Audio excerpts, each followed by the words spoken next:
Alhamdulillah. Pertama dan selamanya kita memanjatkan syukur yang tidak terhingga kehadrat Allah Subhanahu Wa Taala.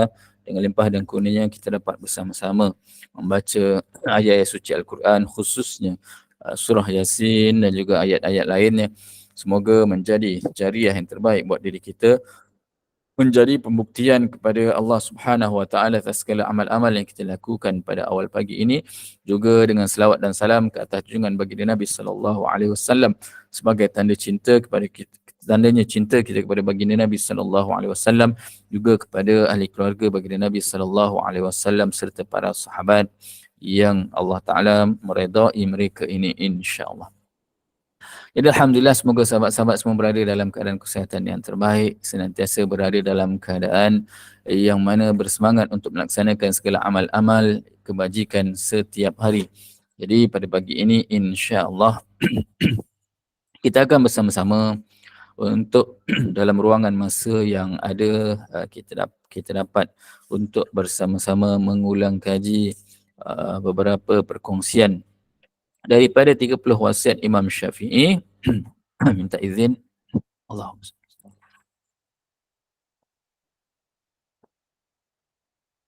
Untuk kita masuk kepada bab yang sepatutnya bab yang ke-7, tetapi pada pagi ini saya lebih nak bercerita, berkongsi berkaitan dengan bab yang ke-8 terlebih dahulu, insya-Allah.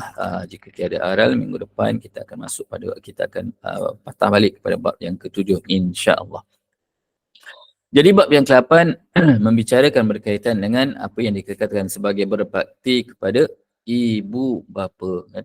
Berbakti kepada ibu bapa. Jadi inilah kunci kepada pintu-pintu syurga antaranya, iaitu dengan kita berbakti kepada kedua ibu dan juga ayah kita.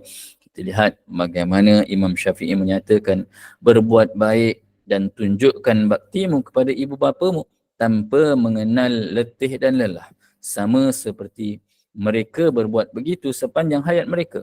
Ini akan menambahkan keberkatan pada umurmu, menambah rezeki dan keampunan atas dosa-dosamu. Jadi kalau ikut apa yang dipesankan oleh Imam Syafi'i, yang pertamanya, berbuat baiklah kita kepada kedua ibu dan juga ayah kita sebagaimana mereka telah melakukan perkara yang sama kepada kita sepanjang daripada usia kita yang kecil, kan? Jadi sepanjang hayat mereka, mereka ini senantiasa melakukan kebaikan-kebaikan buat diri kita.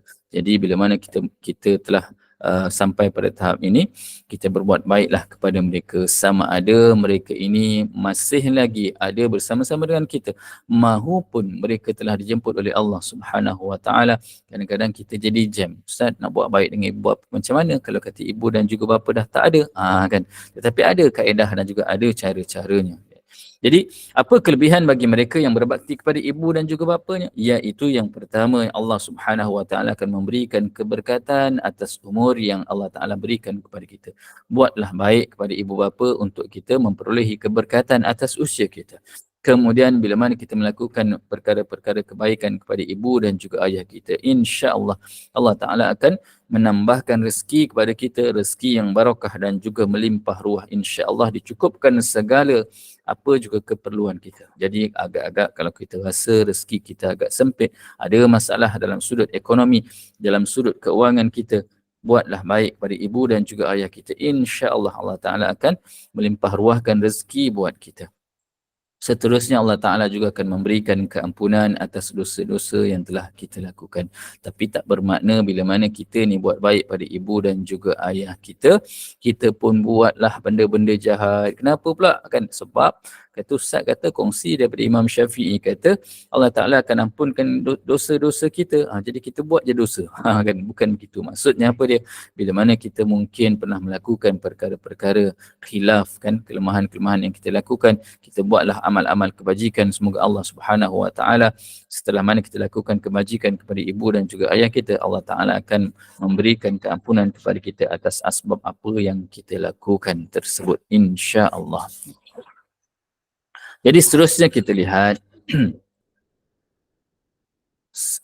dalam surah An-Nisa ayat 36, Allah Subhanahu Wa Taala memberikan peringatan kepada kita dengan peringatan yang bermaksud dan sembahlah Allah dan jangan kamu sekutukan dia dengan sesuatu dan berbuat baiklah kepada kedua ibu bapa. Ya.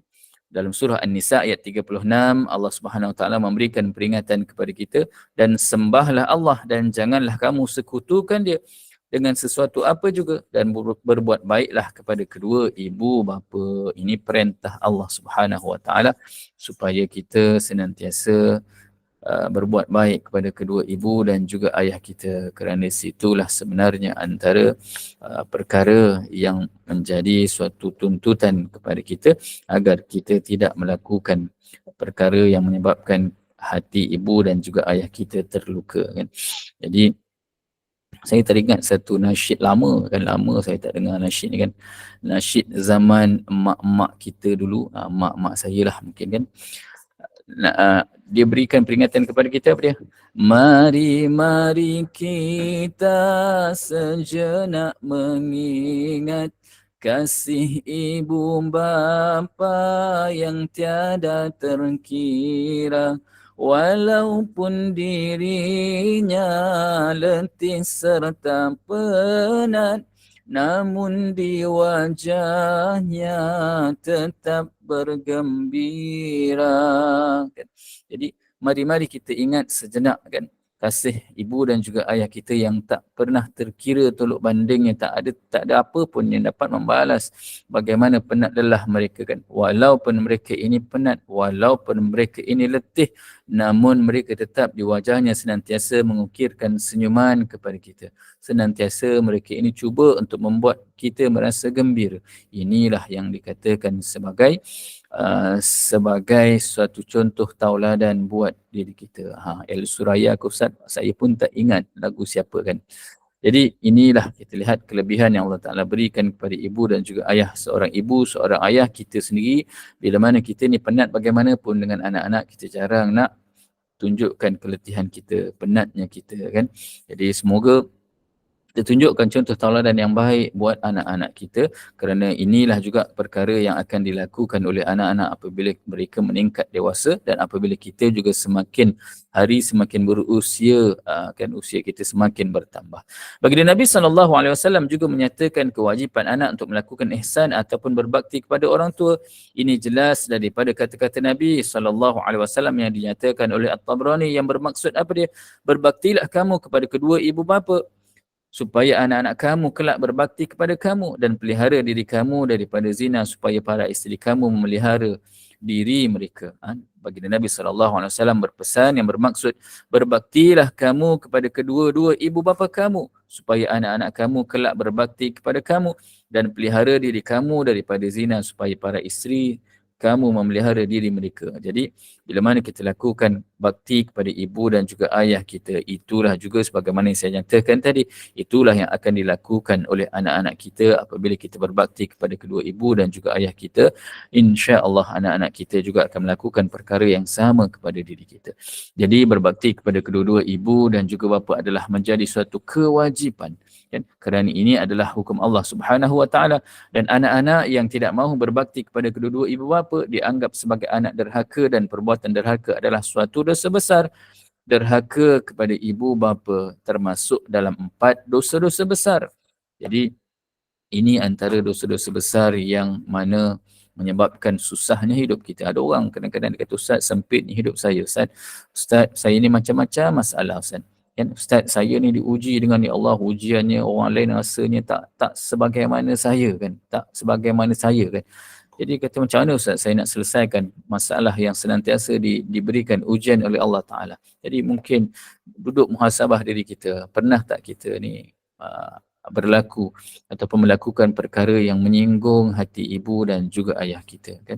Mungkin ada di kalangan ibu ayah kita suatu ketika dahulu saat mana kita remaja. Biasanya saat-saat remaja inilah yang kita selalu buat perkara yang tak sepatutnya, kan. Ada perkara yang kita lakukan menyebabkan menitisnya air mata ibu kita, kan, menyebabkan rasa dalam hati seorang ayah, kan.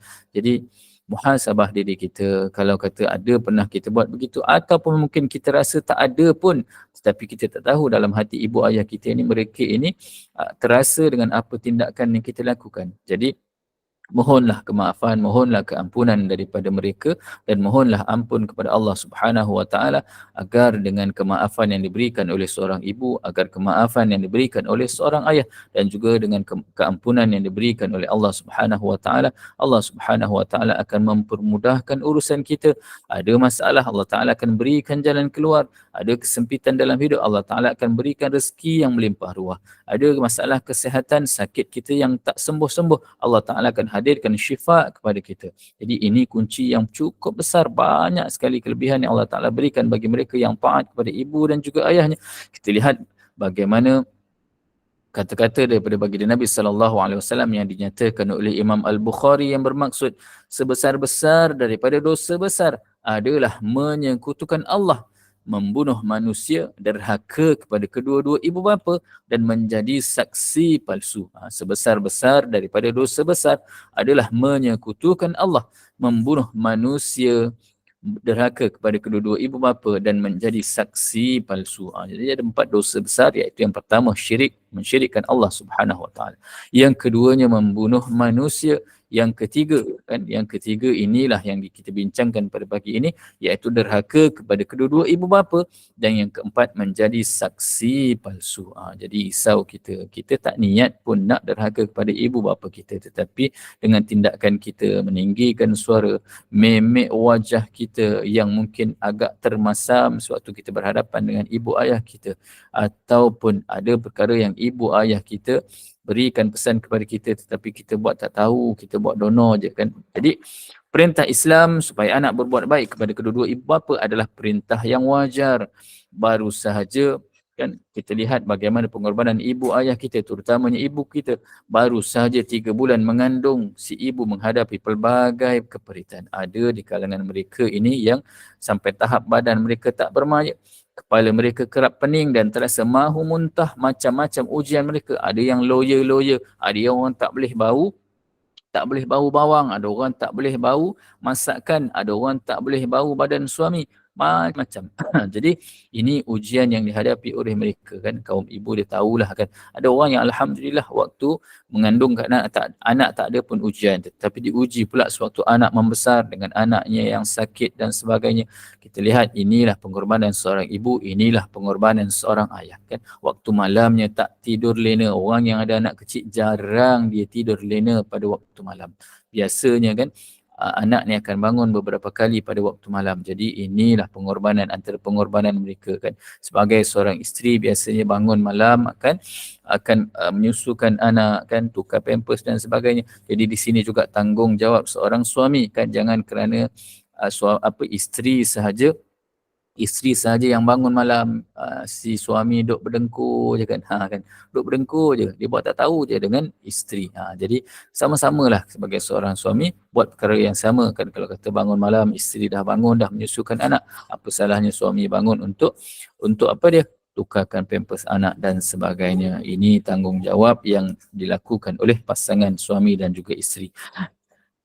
Jadi kita lihat ujian kepada seorang ibu bila mana kandungannya semakin membesar. Kadang-kadang ibu ni diganggu oleh pelbagai perasaan dalam hatinya, rasa was-was, rasa khawatir, rasa penuh tanda tanya apa yang akan terjadi kepada anak yang dilahirkan, cukup tak sifatnya, apa jantinanya, anggotanya sempurna ataupun tidak, kan lahir dalam keadaan sihat dan sebagainya. Jadi ini persoalan-persoalan yang senantiasa bermain dalam fikiran seorang ibu, seorang ayah, tapi khususnya lebih kepada ibu. Apabila tiba pula saat melahirkan, kita lihat bagaimana gelisahnya seorang ibu bertarung nyawa kan. Sebab itu dia katakan antara orang yang diberikan peluang untuk syahid antaranya bila mana seorang ibu yang syahid dalam pada dia melahirkan anaknya. Allah Ta'ala memberikan kelebihan kepada mereka, namun itulah ujian harga yang terpaksa dibayar oleh seorang ibu untuk melahirkan seorang anak. Allahu Akbar kan. Tak mampu kita nak bayangkan betapa besarnya pengorbanan seorang ibu. Jadi jangan sesekali kita pula senang-senang nak menjadi seorang anak yang durhaka kan. Jadi apabila tiba saja saat melahirkan, perkara pertama yang paling mereka rasa syukur, juga mereka rasa gembira bila mana mendengar sahaja tangisan daripada seorang anak yang dilahirkan, maka akan hilang segala kesakitan dan juga segala keperitan yang ditanggung oleh seorang ibu. Jadi kita lihat inilah kan saat-saatnya bagaimana pengorbanan bertarung dengan nyawa. Lahir saja seorang anak, dengar sahaja tangisan daripada anak tersebut, hilang segala rasa penat, hilang segala rasa perit, hilang segala rasa sakit yang ditanggung oleh seorang ibu. Jadi bagi seorang anak, sama-sama kita hargai mereka. Jadi anak-anak pula selepas dilahirkan tak cukup setakat itu, penjagaan terhadap seorang anak cukup besar kan. Lahir-lahir duk fikir pula tentang pakaian, tentang makanan, tentang pampersnya, tentang pembelajarannya nak membesarkan anak kan. Si ibu rela berjaga malam apabila si anak sakit. Begitu juga seorang ayah sanggup mencari rezeki tak kira hujan panas.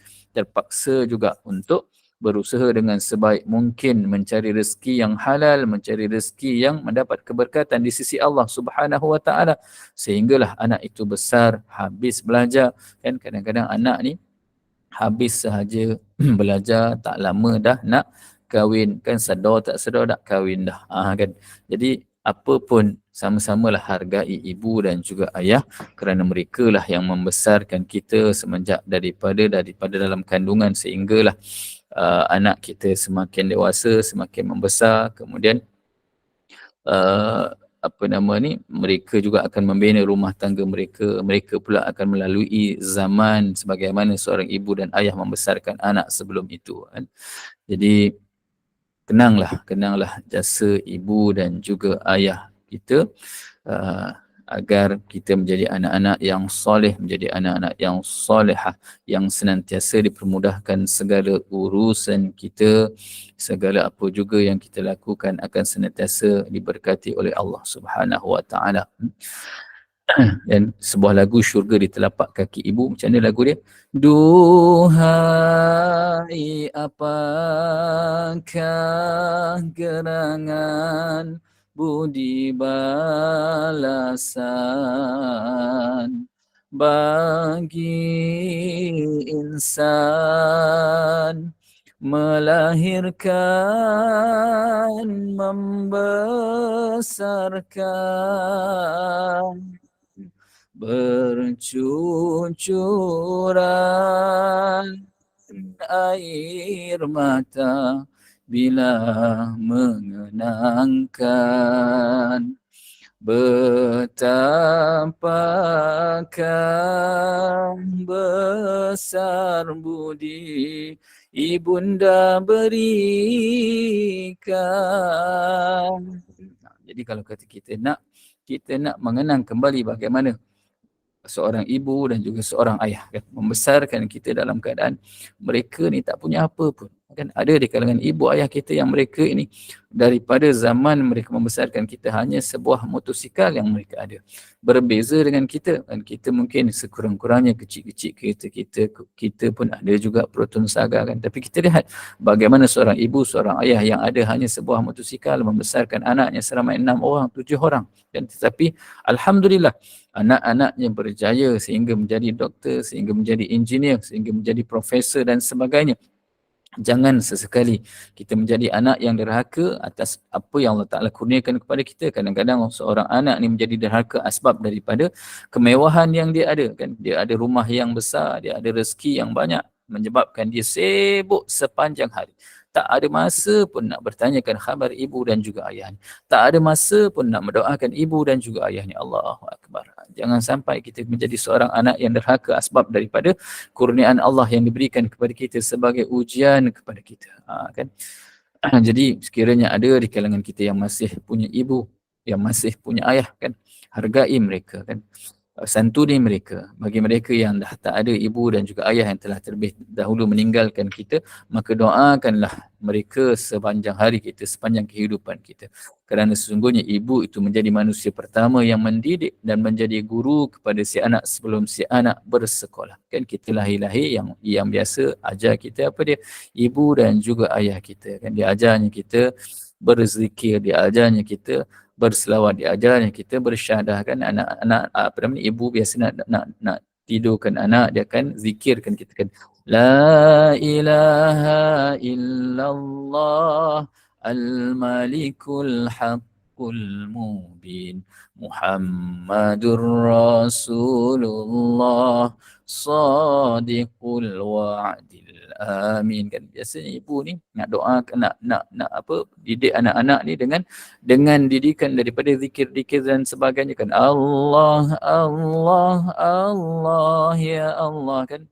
Dodoikan anak begitulah dulu waktu kita kecil-kecil kan. Jadi pengorbanan seorang ibu bukan saja dari sudut harta benda mereka kan, harta benda mereka, keuangan mereka, perbelanjaan untuk kita. Kalau kita nak nilai daripada zaman kita dalam kandungan sampailah saat ini, saya rasa tak terbalas kita kan, makan minum kita, pakai kita, masa yang diberikan untuk mendidik kita, Allahu Akbar kan, memang tak mampu kita nak membalas jasa mereka. Jadi jangan sesekali kita menjadi anak yang derhaka, kerana anak yang enggan berbakti kepada ibu bapa dianggap sebagai anak derhaka. Anak itu akan menerima balasan daripada siksa Allah Subhanahu Wa Taala semenjak di dunia lagi. Dan keadaan ini jelas jikalau kita meneliti kata-kata baginda Nabi sallallahu alaihi wasallam yang dinyatakan oleh At-Tabrani, iaitu dua kejahatan yang akan dibalas oleh Allah di dunia ini adalah zina dan derhaka kepada kedua-dua ibu bapa. Jadi kita lihat dengan jelas bila mana orang yang melakukan kederhakaan kepada ibu dan juga ayah, mereka ini akan menerima balasan bukan sahaja di akhirat nanti, bahkan di dalam kehidupan kita di dunia lagi. Kita akan dibalas oleh Allah Subhanahu Wa Taala dengan balasan yang kita sendiri pun tak dapat nak jangkakan. Jadi terdapat banyak contoh yang menunjukkan pengajaran betapa azabnya derita yang ditanggung oleh anak derhaka di dunia ini, iaitu antaranya apa dia? Siksa yang Allah Ta'ala berikan kepada orang yang masih lagi hidup dalam keadaan dia derhaka kepada ibunya. Siksa itu datang dalam bentuk yang pertama, kemungkinan Allah Ta'ala turunkan sakit kepada kita, sama ada sakit dari segi jasmani ataupun rohani. Kemudian yang keduanya, azab siksa dalam kehidupan kita di dunia ini bagi mereka yang derhaka kepada ibu ayah, iaitu kesukaran untuk kita mencari nafkah. Yang ketiganya, gagal dalam pada kita mencari pekerjaan dan gagal dalam usaha hidup, serta hidup kita serba kacau, tidak pernah mengalami ketenteraman dan sebagainya. Mudah ceritanya apa dia? Bila mana kita ni pernah melakukan suatu perkara yang mengguris hati ibu dan juga ayah kita, cepat-cepat kita minta maaf, cepat-cepat kita mohon ampun daripada Allah Subhanahu Wa Taala, kerana kita risau Allah Taala akan uji dengan masalah kesihatan kita. Kita risau Allah Taala akan uji kesihatan sama ada rohani ataupun jasmani kita. Sukarnya kita nak memperolehi rezeki yang mendapat keberkatan di sisi Allah Subhanahu Wa Taala. Minta kerja tak dapat, habis belajar minta kerja sana sini tak dapat. Kemudian apa juga usaha yang dilakukan senantiasa menemui kegagalan. Hidup kita serba tak kena dan hati kita menjadi tak tenang, hati kita tak tenteram kan. Jadi ujian ini pelbagai. Bila mana Allah Ta'ala turunkan ujian, antara perkara yang pertama yang boleh kita lakukan setelah mana kita beristighfar, mohon ampun dengan Allah Subhanahu Wa Ta'ala, kita juga muhasabah diri kita, apa salah kita, apa dosa yang telah kita lakukan kepada ibu dan juga ayah kita. Kerana di situlah sebenarnya mungkin ujian-ujian berpunca ataupun asbab daripada kita mengguris hati ibu dan juga ayah kita kan.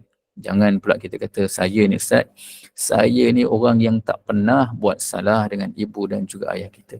Saya ni orang yang tak pernah pun mengguris hati ibu dan juga ayah kita. Kita mungkin tak sedar kan. Kita mungkin tak sedar waktu zaman kita kecil-kecil, kita pergi sekolah, cikgu kata, cikgu suruh kita beli baju sukan kan, kita pun balik rumah cakap dengan ibu ayah kita, cakap bu nak beli baju sukan kan, ibu kata nantilah dulu, kita kata tak nak juga segera kan, sedangkan ibu dah kata dah nantilah dulu, ada rezeki kita nak, kita akan belikan nanti kan. Tapi kita mendesak sampai tahap ibu dan juga ayah kita terguris hatinya dalam keadaan duit pun tak ada kan. Kadang-kadang bukan mereka tak nak belikan, bukan mereka tak nak memenuhi keperluan kita, tetapi di situ sebenarnya mereka juga mungkin ada halangan.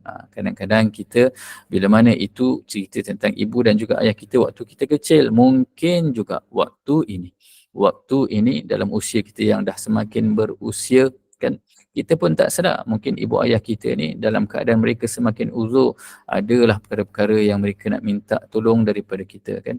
Kita membentak-bentak pula mereka, kita rasa alahai susahnya ibu kan, kita rasa nak jaga ibu dan juga ayah kita yang uzur usianya, yang uzur dari segi kesihatannya, kita membentak-bentak sehingga dalam hati mereka berkata-kata, ya Allah, kan kenapalah anak aku layan aku sebegini. Ini juga yang kadang-kadang kita tak sedar bahawa kita sedang mengguris hati mereka. Allahu Akbar, kan. Jadi sama-samalah kita muhasabah diri kita santuni ibu ayah kita dengan sebaik mungkin, kan. Selagi mana mereka ada bersama-sama dengan kita santuni mereka dengan sebaik mungkin. Selagi mana mereka ini bersama-sama dengan kita jadikan mereka ini sebagai kunci-kunci kepada pintu syurga yang Allah Ta'ala akan berikan kepada kita. Ini masuk pada bulan Syakban, ada perkara yang boleh kita lakukan dalam pada kita nak menyantuni ibu dan juga ayah kita, sama ada mereka telah pergi dahulu meninggalkan kita ataupun mereka masih lagi bersama-sama dengan kita. Antaranya apa dia? Mungkin ada di kalangan ibu ayah kita yang telah terlebih dahulu meninggalkan kita sebelum ini. Mungkin kita tahu di kalangan mereka ini ada yang pernah meninggalkan puasa mereka. Jadi inilah masanya untuk kita gantikan puasa mereka, kan. Ibu ayah yang meninggal, warisnya ada tuntutan untuk menggantikan puasa mereka. Kalau kata kita tak mampu nak menggantikan, kita ada kewajipan untuk menunaikan fidyah mereka. Sekiranya ada hutang piutang mereka, kita jugalah yang ada tanggungjawab untuk menyelesaikan hutang piutang mereka. Sekiranya ada di kalangan mereka ini yang mempunyai sahabat-sahabat yang menjadi teman sejati mereka, kita santunilah, kan, teman-teman mereka ini, yang mana seorang ibu dan juga ayah yang telah terlebih dahulu meninggalkan kita. Antara perkara yang boleh kita lakukan untuk kita lakukan sebagai amal-amal kebajikan, iaitu apa dia? Menyantuni rakan-rakan ataupun kawan baik ibu ayah kita yang telah terlebih dahulu meninggalkan kita. Ini juga sebagai satu amalan yang dituntut di dalam Islam, menyantuni teman-teman dan juga rakan-rakan kepada ibu dan juga ayah kita yang telah terlebih dahulu meninggalkan kita. Allahu Akbar. Ya, jadi sama-samalah kita menjadi insan yang terbaik, menjadi seorang anak yang soleh dan juga solehah. Semoga dengan apa yang kita lakukan, Allah Ta'ala akan mempermudahkan segala urusan kita. Allah Ta'ala akan memberikan rezeki yang barakah dan melimpah ruah. Allah Ta'ala akan menyelesaikan segala permasalahan yang mungkin diberikan kepada kita asbab daripada derhakanya kita kepada ibu dan juga ayah kita. InsyaAllah apa juga yang kita lakukan ikhlas kerana Allah Subhanahu Wa Ta'ala, kerana kita ini dikurniakan dengan seorang ibu dan juga seorang ayah. Jadi hargailah jasa-jasa mereka, hargailah pengorbanan mereka, kan. Allahyarham Sudirman kata apa dia? Ayah dan ibu, ayah dan ibu, itulah permulaan kami dapat melihat bulan dan matahari. Jadi insyaAllah kita jadikan diri kita sebagai insan yang terbaik, contoh dan tauladan yang terbaik buat anak-anak kita. Bila mana kita senantiasa menjaga tanggungjawab kita kepada ibu dan juga ayah kita, insya-Allah anak-anak juga akan menjadi anak-anak yang senantiasa menjaga hak-hak kita terhadap mereka dan juga menjaga kebajikan kita, insya-Allah. Mohon maaf atas segala salah silap saya sepanjang bersama-sama dengan sahabat pada hari ini, dan saya doakan semoga kita senantiasa istiqamah dalam setiap amalan kebajikan yang kita lakukan dan kita dapat meninggalkan segala tegahan yang Allah Ta'ala telah tetapkan kepada kita. Jadi sekali lagi saya menyusun 10 jari, setiap satu yang baik datang daripada Allah Ta'ala, kelemahan adalah khilaf daripada diri saya sendiri. Semoga Allah Subhanahu Wa Ta'ala senantiasa memberkati kehidupan kita di dunia hingga ke hari akhirat, insya-Allah. Sekian, Assalamualaikum warahmatullahi wabarakatuh. Saya serahkan kembali kepada Puan Admin kita, insya-Allah. Waalaikumsalam warahmatullahi wabarakatuh. Alhamdulillah, amin, Allahumma amin. Jazakallah khairan kasiran. Yang bahagia Al-Fadhil Ustaz Mahmud Mastam yang telah pun sempurnakan kuliah subuh kita pada pagi ini. Mudah-mudahan barakah bacaan surah Yasin dan doa kita secara berjemaah Allah ijabahkan segalanya untuk kita, dipermudahkan segala urusan, insya-Allah. Syukran jazilan atas perkongsian ilmu pada pagi ini. Nasihat Imam Syafi'i iaitu bab yang ke-8, berbakti kepada kedua ibu bapa. Jadi ibu bapa adalah anugerah yang istimewa buat setiap insan. Jadi kewajipan kita menjaga, berbuat baik terhadap kedua ibu bapa adalah kewajipan dan tanggungjawab kita. Dan semoga Allah SWT jadikan kita anak-anak yang soleh, sentiasa berbakti pada kedua ibu bapa, sama ada ibu bapa masih lagi ada ataupun yang telah pun pulang ke rahmatullah. Jadi kita doakan sama-sama bila kita berbakti, Allah tambahkan rezeki kita, mudahkan segala urusan kita insya-Allah. Jadi terima kasih kepada Al-Fadhil Ustaz tentang pengurusan ilmu pada pagi ini. Teruskan bersama dengan Al-Fadhil Ustaz untuk setiap hari Selasa kuliah subuh. Untuk kita terus bersama-sama mendengar lagi apakah nasihat-nasihat Imam Syafi'i seterusnya. Jadi mohon Ustaz saya warkan beberapa perkara. Pertama ialah tentang tadarus Al-Quran. Gema Nur Iman pada sesi Ramadan kali ini. Jadi kepada para jemaah yang telah pun menyertai ataupun yang akan menyertai kumpulan tadarus ini, sila teruskan rujuk kepada WhatsApp grup Tadarus Al-Quran. Jadi yang mana yang belum lagi masuk ke kumpulan-kumpulan kecil, sila rehat dan rujuk kumpulan-kumpulan yang sesuai dengan para jemaah.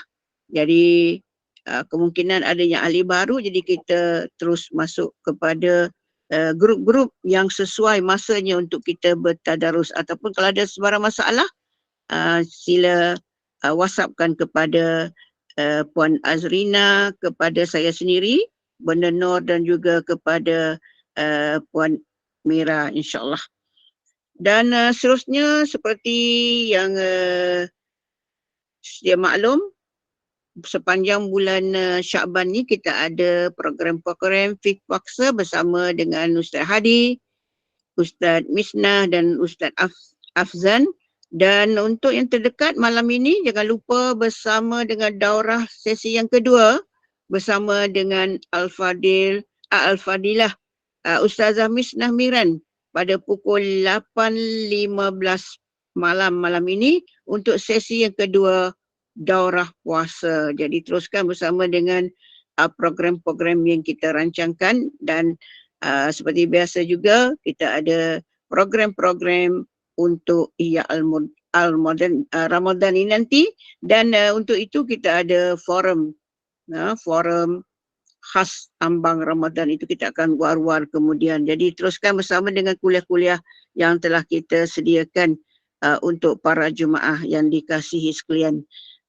Untuk pagi ini kuliah duha kita ialah bersama dengan Al-Fadhil Ustaz Muhammad Aizuddin Kamaruzzaman, iaitu kuliah duha kita hari ini pukul 10 pagi, iaitu dengan tajuk Kisah Sahih Para Nabi jilid yang pertama. Jadi kepada para sahabat yang ada kelapangan waktu, teruskan bersama kuliah-kuliah yang kita telah sediakan. Kepada para jemaah yang ada urusan, kita doakan mudah-mudahan Allah permudahkan di mana pun kita berada di bumi Allah ini pada ketika ini.